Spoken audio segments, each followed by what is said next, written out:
Que Dios les bendiga en esta mañana. Qué bueno que no tengo que utilizar mascarilla desde aquí. Estaba sufriendo en la adoración mientras brincaba y decía, me voy a asfixiar. Pero gracias a Dios, hermanos. Siempre estar aquí es un placer, compartir con ustedes también. Estoy un poquito asustado por el tiempo porque ya ustedes están acostumbrados a mí y saben que yo soy manga larga. Pero si veo que se va extendiendo la cosa, les voy a dar una palabra de ánimo.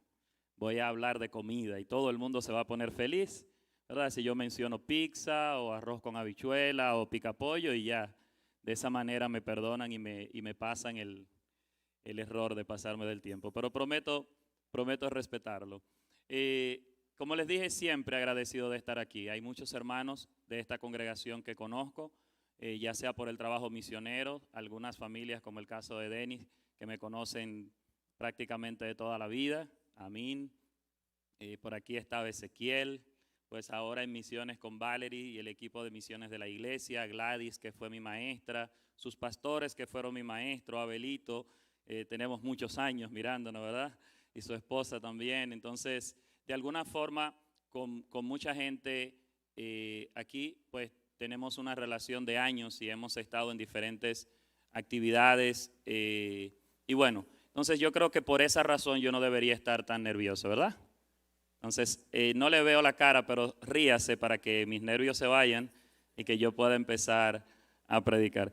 La gente cree que a medida que pasan los años, pues uno va dominando todo esto de la oratoria, pero a mí me pasa de que es tanta la responsabilidad de compartir la palabra que siempre necesito esa dependencia de Él y no que esto pues se convierta en una especie de profesión donde podamos decir algunas cosas y que no tengan valor eterno. Así que han orado y quiero comenzar hablando un poquito de Joan. Joan fue nuestro primer estudiante de comisión del maestro que fue a Haití y allí pasó un año con nosotros. Joan dormía en el mueble, en el sofá. Teníamos un sofá cama de esos que se sacan. Y David, que en ese momento estaba cerca de los 2 años, iba bien temprano, porque ese era el área donde estaba también la televisión, a despertarlo para que le prendieran su televisión y para que Joan le hiciera leche. Ese Davidcito, está chiquitico David, ¿verdad? Aparte, David. Bueno, también Cadmiel era parte de eso. Cadmiel es mi hijo mayor. Pónganse de pie todos yo creo que ya conocen mi familia, pero Cadmiel, David, Chris Meiri y Mayrelis, mi esposa, ellos son mi equipo de apoyo. Sin ellos, esto no funcionaría. Así que, hermanos, Joan fue una parte importante también en nuestras vidas de familia. Allá en casa le conocemos como el tío Joan, los muchachos. Hace poco él estuvo en casa, estaba resolviendo unos papeles y pasamos toda una noche hablando de cuando se soñaba con este proyecto y cómo verlo hoy hecho realidad. Y es gracias a muchos de ustedes que están apoyando en oración, que están apoyando con sus ofrendas. Y hay muchos proyectos que ellos tienen en su corazón y yo sé que serán posibles si nosotros nos involucramos. Amén, hermanos. Las misiones, ustedes ya lo saben, cómo se hacen es repetido en las iglesias. Se hace con los pies de los que van, con las rodillas de los que oran y con las manos de los que dan. Nosotros ya tenemos claro lo que es el marco lógico de las misiones. Nosotros sabemos cómo se hace, pero verlo en carne propia, en mi caso, ver a un joven apasionado que hace muchos años solamente tenía un sueño y verlo hoy en la selva haciendo este trabajo, a mí me llena de mucho gozo. Y así hay muchos otros que están esperando poder salir y poder ir y llevar el evangelio alrededor del mundo. A mí me tocó por 9 años hacerlo en Haití y a veces me da nostalgia. Hace poco llenamos un camión, ya yo tenía mi mochila azul preparada, tenía mis botas, estaba listo para ir a la zona de desastre, pero algunas situaciones de seguridad y algunos problemas con la aduana pues nos detuvieron. Pero estar en el campo misionero a nosotros también como misioneros nos bendice, nos ayuda, nos hace crecer. Quiero que vayan conmigo a Hechos, por favor. Voy a empezar allí. Hechos capítulo 20, 24, lo leyeron al principio, donde el apóstol Pablo,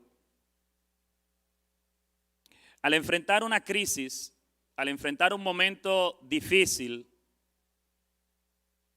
dijo lo siguiente a los ancianos de la iglesia de Éfeso mientras se despedía: yo de ninguna cosa hago caso, ni estimo preciosa mi vida para mí mismo, con tal de que acabe mi carrera con gozo y el ministerio que recibí del Señor Jesús para dar testimonio del evangelio de la gloria de Dios.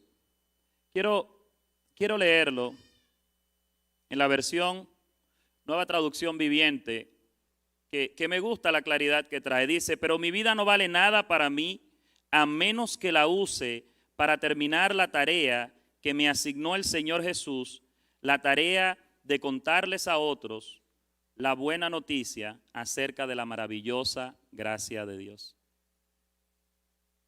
El apóstol Pablo tenía un propósito como persona, tenía un rumbo, tenía un norte hacia donde iba, y no importaba el momento que estaba viviendo, que era un momento de crisis. Si usted lee el versículo posterior, se va a dar cuenta que él estaba tratando de llegar a Jerusalén, pero le habían dicho que lo único que le esperaba allí era sufrimiento.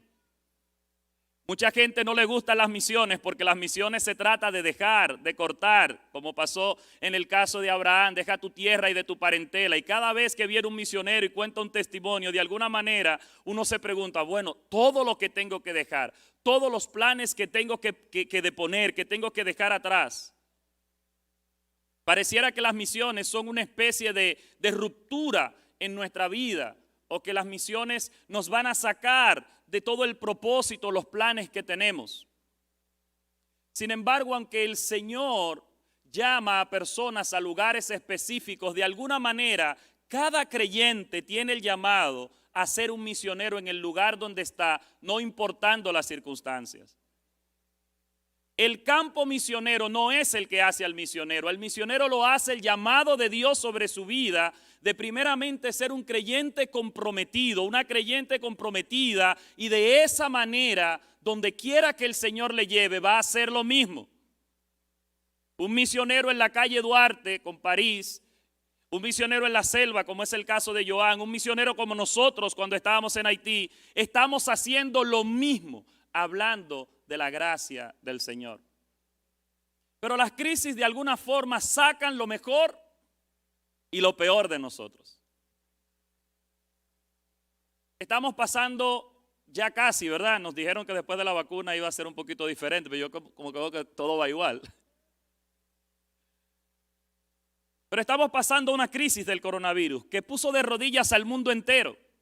Y de alguna forma, no sé si usted notó lo mismo, pero en vez de la iglesia, al igual que Pablo, sacar lo mejor de sí, mostrar lo que era el rumbo de su vida, de alguna forma nos dio un poquito la enfermedad de la vaca loca.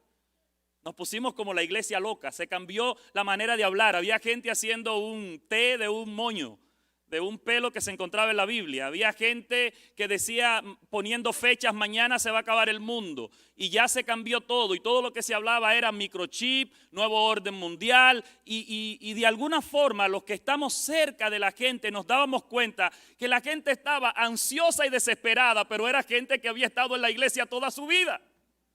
Era gente que había leído, los que no saben, en la escuela dominical cada 7 años se repite el ciclo de darle la vuelta a la Biblia completa. Había gente con 50 años en la iglesia que estaba nerviosa, asustada, histérica.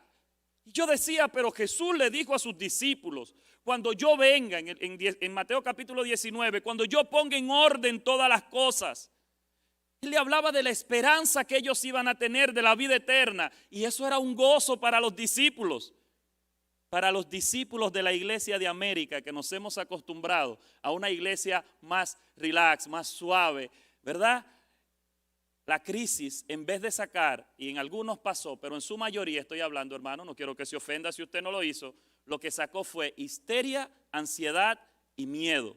Cuando nosotros debimos y debemos todavía estar levantados proclamando el mensaje de esperanza en Cristo.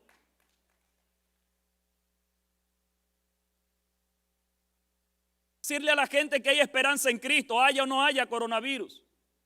Una de las cosas que me llamó la atención, los que seguimos esas páginas misioneras, que ahora en Afganistán hay una persecución tremenda. Y los creyentes han dicho, si nos van a matar como quiera, pues ahora vamos a aprovechar para predicar. No se pusieron a buscar un pelo en la Biblia o no sé, tantas cosas que han venido. No quiero, porque sé que es un tema a veces delicado y hay hermanos que están muy comprometidos con ver todo lo que el orden mundial, y está bien, hace 2000 años ese orden se está estableciendo, pero es que en mí el orden del reino, el orden de Cristo, la predicación es el que se ha establecido, y es esa la esperanza que yo tengo que proyectar al mundo. Una novia, las mujeres que están aquí, que se hayan casado, mujeres casadas, levanten la mano. Usted estaba asustada y decía, ay Dios mío, me voy a casar hoy, ay, me voy a casar, y ese hombre, y se jalaba los pelos y se escondía. No, es verdad que había nervios, pero usted estaba feliz, que iba a disfrutar, ¿verdad? No sé si le pasó como a mí. Yo en ese tiempo, ¿cuántas libras debía tener? Algunas 110. Mi esposa alguna 95, éramos un 11, pero esa 95 libras de amor, cuando yo me iba a casar, yo estaba feliz, yo me sentía contento, yo decía, wow, qué bueno que voy a poder pasar la vida con la mujer de quien me enamoré, con la mujer que amo.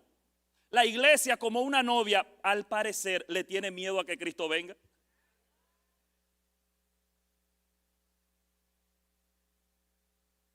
En América, el problema y no voy a entrar en ese tema, ¿verdad?, de la posverdad, del poscristianismo, ha traído una especie de cristianos que tienen un estilo o una proyección de vida por un lado y su fe va por el otro. Y no, todo tiene que estar combinado. Yo soy cristiano integralmente, con lo que digo, con lo que hago, con lo que trabajo, como invierto, como todo lo que yo hago tiene que reflejar quién vive en mí. Amén. Así que si creías que te iba a decir, mira, ahora te tienes que ir para África, no, quizás el momento más importante de tu vida es empezar a ser misionero en tu propia familia, en tu propia casa, en tu negocio, en tu escuela, en tu universidad. Decía, y tengo una nota acá, quiero leerles esta nota que decía un hermano de la situación de la iglesia. Este reporte se dio en 1900. ¿En qué año, hermanos? Ha llovido mucho. A ver si es diferente. Yo, cuando hablo de misiones, he traído este texto que me encantó, porque es importante recordarlo. El reporte de Andrew Murray sobre la Convención Misionera Mundial de 1990 en Nueva York, que reunió a los gigantes de la iglesia en aquel tiempo bajo el lema, ¿cómo podrá despertar la iglesia a fin de conocer y hacer la voluntad del Señor para la salvación de los hombres? Esta era la pregunta que estaban tratando de resolver. ¿En qué año? En el 1900. Las conclusiones a las que arribaron hace 100 años no cambian mucho con las de hoy, a las que llegaríamos si este año celebrásemos una consulta con los mismos planteamientos. La gran mayoría de los miembros de la iglesia no son lo que debieran ser. No desean realmente hacer que el conocimiento de Cristo llegue a toda criatura tan rápidamente como sea posible. La iglesia en América es la que goza de libertad. La iglesia en América es la que goza de recursos.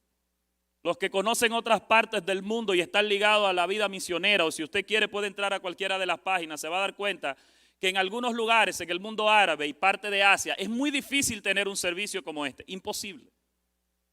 Sin embargo, nosotros tenemos toda esta libertad, pero quizás todavía no nos hemos llenado del deseo de poner nuestro rumbo como el de Pablo, y voy a llegar allí, hacia que otros conozcan el evangelio lo más rápido que sea posible. Decía este informe también, al indagar más profundamente las razones, sus respuestas fueron igualmente sorprendentes. el bajo estado espiritual de la iglesia en conjunto, cuyos síntomas principales fueron la mundanalidad y la falta de oración. Miren, en el caso de los Kandoshi y los Yurimawa, donde está Joan, uno de los problemas que están enfrentando no son el que no haya misioneros solamente, sino que los que van llegando de alguna manera le quieren hacer competencia a los otros. Los de la iglesia de Dios le quieren hacer competencia a los de Asamblea de Dios, o llegan los testigos de Jehová. Y en el caso de las tribus, una regla general es que cuando entra uno, los demás deben alejarse, porque muchas de estas tribus han tenido su primer contacto con la civilización y es una forma de no traer divisiones entre ellos. Porque nosotros de alguna manera hemos aprendido a resolver los problemas con discusiones, aunque si uno va afuera, los choferes de carrito no lo resuelven así, pero con discusiones, pero muchas de estas tribus los problemas se resuelven con la vida. Entonces cuando entra uno, la idea es que los demás puedan respetar ese que está allí. Y Joan ha dicho, ¿qué privilegio tendríamos si nosotros podemos ir más rápido y llegar primero como evangélicos para que esta gente tenga la palabra de Dios bien clara y que conozcan a Jesucristo? Pero da pena que aún en el campo misionero tenemos algunos problemas de división dentro de la misma iglesia.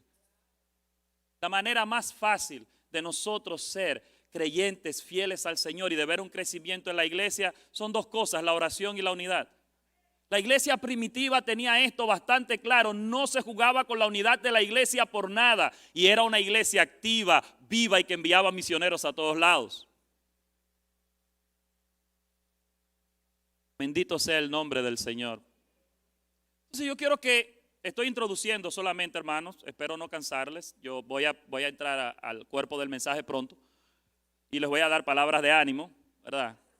Voy a hablar de algún filetico de carne. Pero yo primero quiero que entendamos que como iglesia tenemos que volver al principio de entender la esperanza en Cristo que estamos predicando. Señores, Cristo viene. Todo lo que tratamos en escatología, los que estudiamos el libro de Apocalipsis, tenemos algo claro. La venida de Cristo es real, es inminente, Cristo viene. Esa es la certeza escatológica, Cristo viene. Es posible que nos hayamos acostumbrado, ¿verdad?, al estilo de vida aquí, pero algo sabemos. Nosotros en Cristo tenemos vida eterna y Él ha prometido que viene, que el mismo Dios con voz de mando, con voz de arcángel y con trompeta de Dios descenderá del cielo. Eso está claro, Cristo viene. Y hay una advertencia, nosotros tenemos que estar preparados para su venida, haciendo su voluntad. ¿Qué es lo más importante en tu vida? Yo sé, hermanos, por la mascarilla no le voy a decir que le pregunte al que está al lado, pero reflexionemos si lo más importante o la prioridad número uno en nuestras vidas es que los demás conozcan el evangelio de Cristo. Hace un tiempo yo leí un libro y quizás algunos de los empresarios aquí lo leyeron, Los 7 hábitos de la gente altamente exitosa. ¿Quién lo leyó? ¿Verdad? Un libro muy bueno, creo que es Stephen Covey, algo así se llama. Y una de las cosas que él hacía en el taller que se hacen es escribir un obituario, escribir una carta como que ya lo que tú quieres que la gente recuerde de ti. También hay un discipulador, apellido Campbell, que escribe un libro mentoreando o mentor como Jesús, y él hace que las personas que él mentoree hagan lo mismo, que escriban un obituario. Él toma 12 a 14 hombres y los va discipulando a través del año, bueno, a través de la vida prácticamente, pero para que mejoren en sus relaciones con sus esposas, con sus hijos, en sus negocios, y va trabajando un discipulado directo que comienza con escribir este obituario, pero también con poner las prioridades en orden. Cuando vino la crisis, la iglesia mostró que sus prioridades no estaban en orden. Pero nosotros sabemos que poniendo la esperanza, haciendo la voluntad de Dios y esperando la venida de Cristo, nuestras prioridades estarán en orden. Pablo, entonces, nos da una descripción que nosotros pudiéramos poner si nos tocara escribir nuestro obituario hoy. Si nos tocara escribir una carta de despedida de que la gente va a recordar de nosotros, nosotros pudiéramos tomar este texto Pablo pensaba que lo iban a matar en Jerusalén. De hecho, lo estaban acechando para matarlo. Y le habían inclusive profetizado, le habían dicho, donde quiera que iba, lo que te espera en Jerusalén es malo. Pero me parece que él fue y buscó aquella lista de valores, aquellas cosas que eran importantes para él. Y le dice a estos ancianos, en esta despedida personal del apóstol: señores, mi vida no tiene sentido a menos que la use para esto a lo que Dios me llamó. Escuchando a Benélida hace poco, de hecho, ha pasado por un momento muy difícil y creo que ustedes conocen, pero la escuché en una de sus conferencias y ella decía: a mí me interesa seguir donde estoy toda la vida, ser como una vela que se gasta allí donde se necesita. ¿Qué es o cuál es el norte de nuestras vidas? Ahora que vivimos un momento de crisis, nos hemos replanteado cuál es nuestro lugar como creyentes. En América, donde todavía queda muchísimo que hacer porque la gente, en vez de estar llegando, se está yendo de la iglesia. Donde tenemos las tribus urbanas, donde nuestros jóvenes de alguna manera están mientras más lejos de la iglesia y lo que suene como iglesia o religiosidad, se están yendo. Y nosotros estamos, ¿qué? Otra vez digo, histéricos, muy enfocados en nuestros propios mundos, cuando tenemos una libertad y una oportunidad y unos recursos maravillosos para hacer la diferencia en el mundo, en el lugar del mundo que nos ha tocado vivir.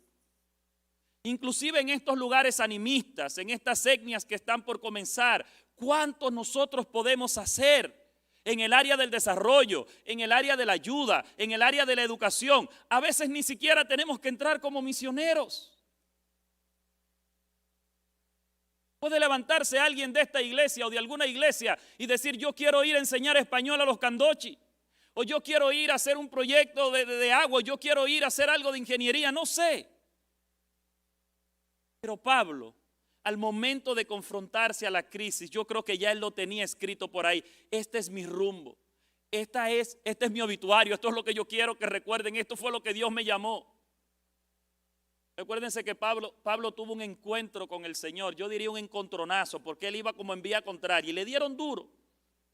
Se cayó del caballo, de los pies, de donde quiera que se cayera. Desde ese momento Pablo entendió a qué Dios lo había llamado.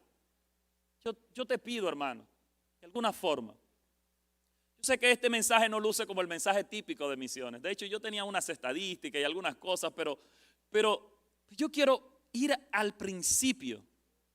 Las misiones comienzan en el corazón de Dios. Él nos invita a participar en su misión. Porque a veces nosotros decimos la misión de la iglesia. La iglesia no tiene misión directamente. La iglesia está comisionada a participar en la misión de Dios. Lo que yo hago no lo hago para mí, lo hago para Dios. Lo que tú haces no lo haces para ti, lo haces para Dios. Y Pablo lo tenía claro. Ninguna cosa, nada, hago caso. Mi vida no vale nada para mí a menos que la use para terminar la tarea. En otras traducciones dice la clase. ¿Cuál es la tarea de Dios para ti? ¿Cuál es la tarea de Dios para mí? Que cada uno de nosotros sea un proclamador, una proclamadora de su palabra donde quiera que estemos. Que prediquemos a tiempo y fuera de tiempo, que hablemos a la gente de la esperanza que hay en Cristo. La iglesia tiene una oportunidad increíble si dejásemos de estar asustados y fuésemos esa respuesta que la gente busca, porque parte de lo que ha pasado después de la pandemia, ¿qué es, hermanos? Una cantidad de problemas emocionales, una cantidad de problemas mentales, una cantidad de personas sumergidas en la depresión que han perdido el sentido de la vida, han perdido el rumbo, han perdido el sentido de la existencia. Pablo tenía un sentido, Pablo tenía un rumbo, Pablo tenía un propósito por el cual él vivía, se movía y no importaba si lo estaban acechando. Lo tenemos nosotros como iglesia, lo estamos proyectando nosotros como iglesia. podemos decir nosotros cada uno, mi vida no vale absolutamente nada a menos que la use para que Candochi, para que la gente de mi barrio, para que donde quiera que el Señor me permita influir, la gente conozca la gracia de Dios. ¿Está eso dentro de mis valores? ¿Está eso dentro de mi plan de vida? ¿Dentro de mis próximos 5 años, 10 años, 20 años? ¿Está eso dentro del legado que yo quiero dejar? El apóstol Pablo lo tenía bastante claro. Yo no quiero otra cosa, no tiene sentido mi vida. Déjenme decirle, hermanos, mucho cuidado, quiero decir esto, que me ha tocado últimamente, especialmente después de la pandemia, sentarme con creyentes que pensé maduros, que han perdido el sentido, el propósito, el rumbo de su vida. Y quizás en todo lo que habían puesto esperanza, algunos porque ya lo lograron o otros porque ya vieron que no van a poder lograrlo. Y con todo esto de la pandemia y se juntan todas estas emociones y se sienten, no voy para ningún lado. No siento el sentido, no siento gozo, no siento la paz del Señor, ni siquiera siento su presencia ya. Hermanos, yo sé que estas cosas es como, bueno, eso es por allá. No, no. Nos puede pasar a cualquiera de nosotros. Cuando no tenemos las cosas claras como las tenía el apóstol Pablo. Pablo sí sabía, lo que le da valor, sentido a mi vida es este ministerio o esto que estoy haciendo de proclamar. Mi vida no vale nada a menos que la use para terminar la tarea que me asignó el Señor. Tenemos una tarea y tenemos que terminarla. Pero esta tarea tenía algo específico, la tarea de anunciarle a otros la buena noticia. ¿Cuándo fue la última vez que anunciaste el evangelio a alguien? Mire, hermanos, usted sabe que uno en el ministerio a veces desde el púlpito es muy fácil. Y aunque en Haití una de las cosas que hacía con los muchachos era que nos subíamos a un tap-tap. Y ustedes saben que cuando uno aprende un idioma, uno lo habla machacado. Mi creol es machacado. Y yo me subía y la gente se reía en la manera en que yo hablaba. Y yo aprovechaba esa risa. Nos subíamos con una caja de libros de vida. Yo me llevaba a mis muchachos. Y allá ellos iban repartiendo libros, los blanquitos. Así le decían T-Blanc. Y a mí me decían blanc y para el creol lu. O sea, un blanco que habla el creol pesado o malo. Y allá íbamos hablando del Señor y regando. Y cuando yo me bajaba de esa tap-tap, yo me bajaba con un gozo. Pero a veces inclusive uno va, no, yo predico en la iglesia. No, no. Ese contacto personal de decirle a alguien, mira, tengo algo que decirte. Tengo que hablarte de Jesucristo. Eso tiene que ser una pasión diaria de cada uno de nosotros. El año antes de la pandemia estaba viajando fuera del país. Fui a Estados Unidos por invitación. Y un amigo llamado Ney, ya voy a ir terminando con esto, me dice, Miguel, ven. Tenemos una actividad de la gente tuya. Él es teológicamente diferente a nosotros en Asamblea de Dios. Una persona de lo que nosotros llamamos antes el evangelio frío, ¿verdad? Y me dice, Ney, hay una gente de la tuya que están en mi ciudad y vamos a hacer una actividad que se llama avivamiento. Tú tienes que venir. Y manejó 8 horas donde yo estaba y me fue a buscar. Y pasamos 3 días en una actividad que se llamaba avivamiento, un bautiterio móvil en un camión abierto en Estados Unidos. Bajo la nieve, estábamos en Marion, Indiana. Y este hombre me dice, ¿y sabes dónde vamos a predicar? Donde el Espíritu nos diga. Y digo, gloria a Dios. Ya cambió teológicamente. Miren, nos reuníamos en una iglesia, de hecho una iglesia de cuaqueros la primera vez y después en una iglesia luterana. Los que saben el contexto que estoy hablando ya saben. Allí se derramaba el Espíritu y armábamos los equipos que el Espíritu decía que armáramos y nos íbamos a predicar a la calle. Mire, yo decía, wow, pero qué gozo. Nos fuimos en una donde estaba la esposa del pastor de la iglesia luterana, donde había otro muchacho luterano, una hermana pentecostal y yo que soy muy pentecostal. Y estamos allí, ¿y a dónde vamos? Y empezamos a orar y el Señor nos guió a un lugar. Y no les voy a hacer toda la historia, les quiero decir que vimos transformación en Estados Unidos. Pero también vimos cómo la gente nos decía, yo no necesito eso. Yo no quiero eso. Voy a llamar a la policía. Yo recuerdo un chico en un supermercado que se llama Dollar Tree, algo así, de los baratos. El chino de allá. Y vamos y le estamos predicando y él dice, miren, ¿quieren que le llame a la policía? Digo yo, bueno, yo con esta visa de turista ya me embromé. Pero adivinen qué hicimos. Le seguimos hablando. Y a los 5 minutos ya el muchacho estaba orando con nosotros. Cientos de cosas así.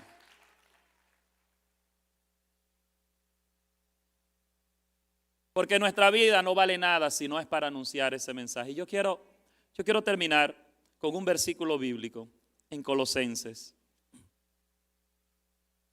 Por favor, vaya a Colosenses capítulo 1.